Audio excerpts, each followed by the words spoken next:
Muy buenas tardes, compañeras y docente. El tema a tratar: Revolución Americana y el Derecho Indiano. Integrantes: Las Palma Victoria, Lucas Delgado María, Lucas Flores Génesis, Machado Payos Baldo, Macías Camila, Macías Palacios María, Menéndez Ibarra Valdesca. Hoy nos reunimos con el objetivo de estimular un diálogo constructivo y respetuoso. Cada participante, con su conocimiento, experiencia y habilidad de persuasión, buscará presentar su punto de vista de manera clara y convincente. El debate nos brindará la oportunidad de examinar los argumentos desde diferentes ángulos, controlar nuestras ideas preconcebidas y, en última instancia, formarnos una opción fundamentada a medida de este debate se desarrolle. Es importante recordar que el objetivo principal es promover un intercambio saludable y respetuoso de ideas. Aliento a todos los participantes y a la audiencia a escuchar atentamente, considerar cada argumento presentado, responder de manera respetuosa y fundamentada. Estimados participantes, les informo que para garantizar un debate dinámico y enriquecedor, se ha establecido un tiempo límite de 1 minuto para cada exposición. Este límite nos permitirá aprovechar el máximo del tiempo y asegurarnos de que cada participante tenga la oportunidad de presentar su criterio de manera concisa y clara. Y antes de presentar el debate, se presentará un video para tener conocimiento del tema a tratar. También destacamos la conquista del Imperio Azteca por Hernán Cortés, que, confundido con un dios, aprovechó la hostilidad de los pueblos sometidos a los aztecas para derrotar a su emperador, Moctezuma, en 1521. La conquista del Imperio Inca por Francisco Pizarro, que también utilizó las rivalidades de los incas con sus pueblos vecinos. En 1532 derrotó al emperador inca Atahualpa. También vamos a destacar otras conquistas o expediciones, como la de Diego Almagro y Pedro Valdivia, que tomaron Chile, o la exploración del Amazonas por Francisco de Orellana y Lope de Aguirre, o cómo se adentraron en Norteamérica Vázquez de Coronado y Cabeza de Vaca. Vamos a ver ahora el proceso de colonización. En primer lugar, la organización del territorio. Encontramos dos tipos de órganos. Los primeros de ellos son los que están situados en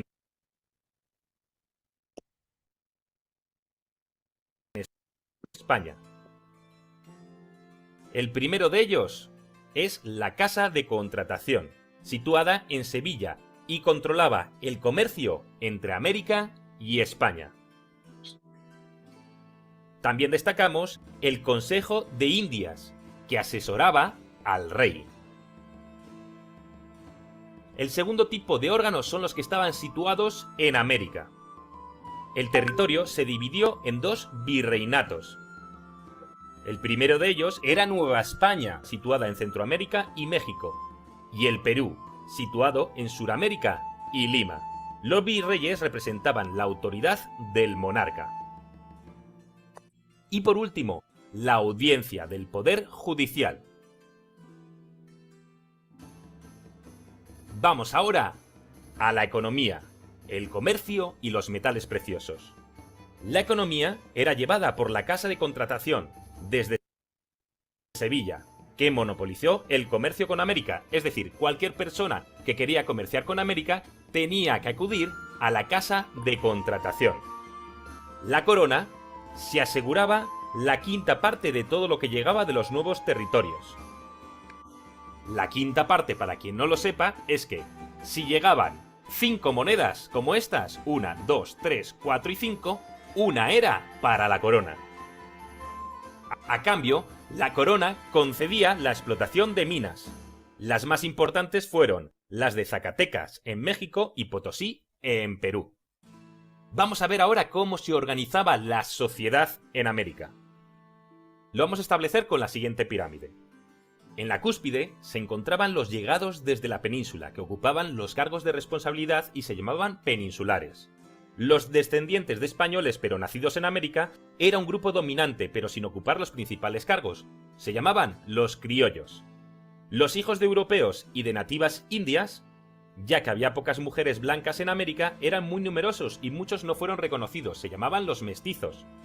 Los europeos fueron destructurando sus formas de vida y algunas etnias perdieron su identidad, los indígenas. Y por último, procedentes de África eran mano de obra en situación de esclavitud, los negros. Cabe destacar las leyes de Burgos, promulgadas por la corona en 1512, donde impedían la esclavitud de los indígenas. También me gustaría destacar a Bartolomé de las Casas, que entregó su vida a la defensa de las condiciones de vida de los indios americanos. Sus quejas llevaron a Carlos V a promulgar las leyes nuevas de 1542. Debate del derecho andiano.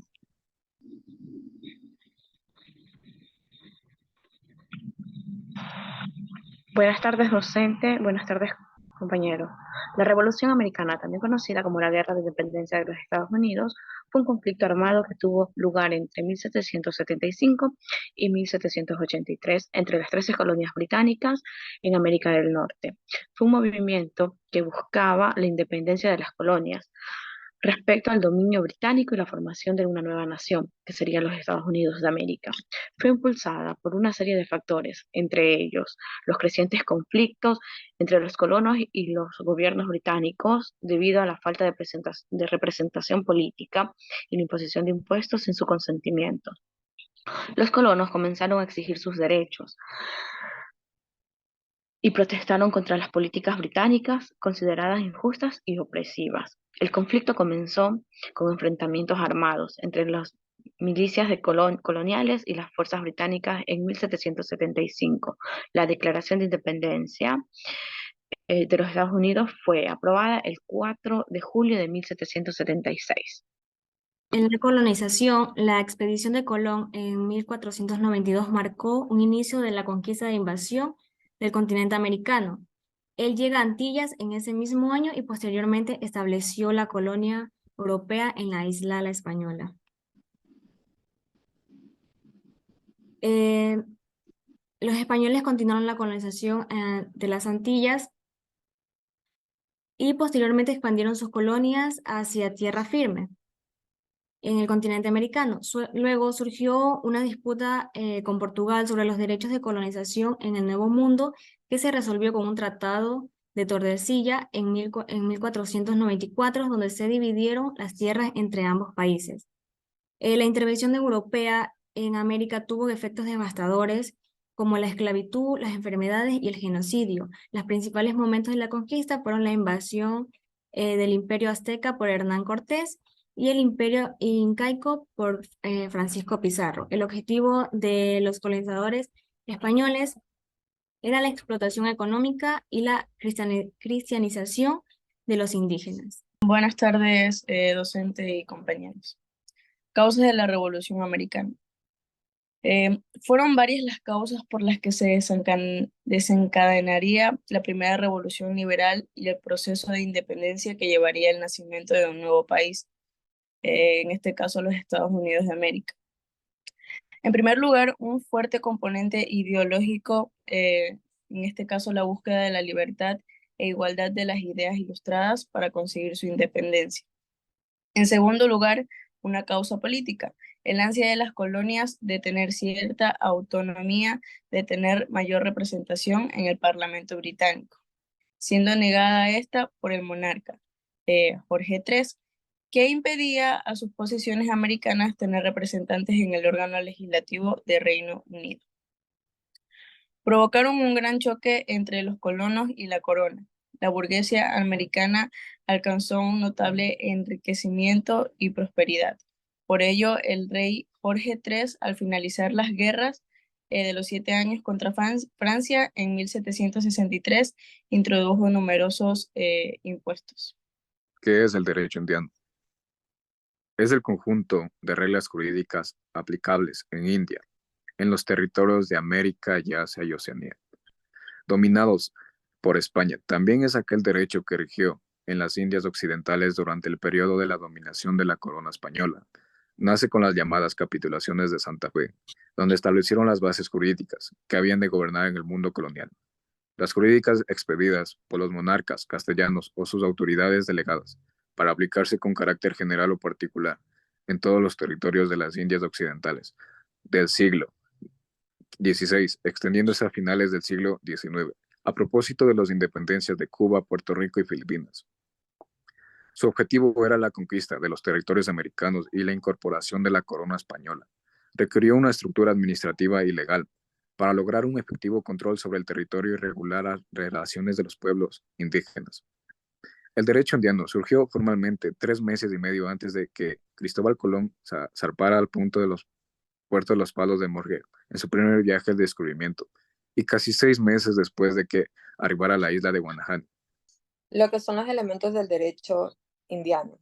En este caso contamos con tres, que es derecho castellano, derecho indígena y lo que es el derecho específico de indios. El derecho castellano e indígena, en todo lo que es América Española, cuentan con un fundamento jurídico. Estos fueron incorporados a la corona Castilla y se extendieron a otras instituciones y pueblos. En cambio, el derecho específico de Indias no pensaban abolir sus derechos. La única limitación fue la exclusión de prácticas contrarias a lo que es la fe, es decir, derecho natural, una legislación real, como sacrificios humanos o satanización. Su razón de ser es tratar las materias por su naturaleza. Estas mismas no podían ser resueltas por otros gabinetes, sino propios del lugar. Estos solamente podrían intervenir en lo que es el mecanismo de colonizar, descubrir, explorar costumbres, lo que buscaba establecer lo que es su lengua y derecho. Etapas del derecho indiano. En la división de etapas del derecho indiano tenemos que la vida del derecho indiano se divide en tres grandes etapas: la de formación, la de consolidación y la de reforma.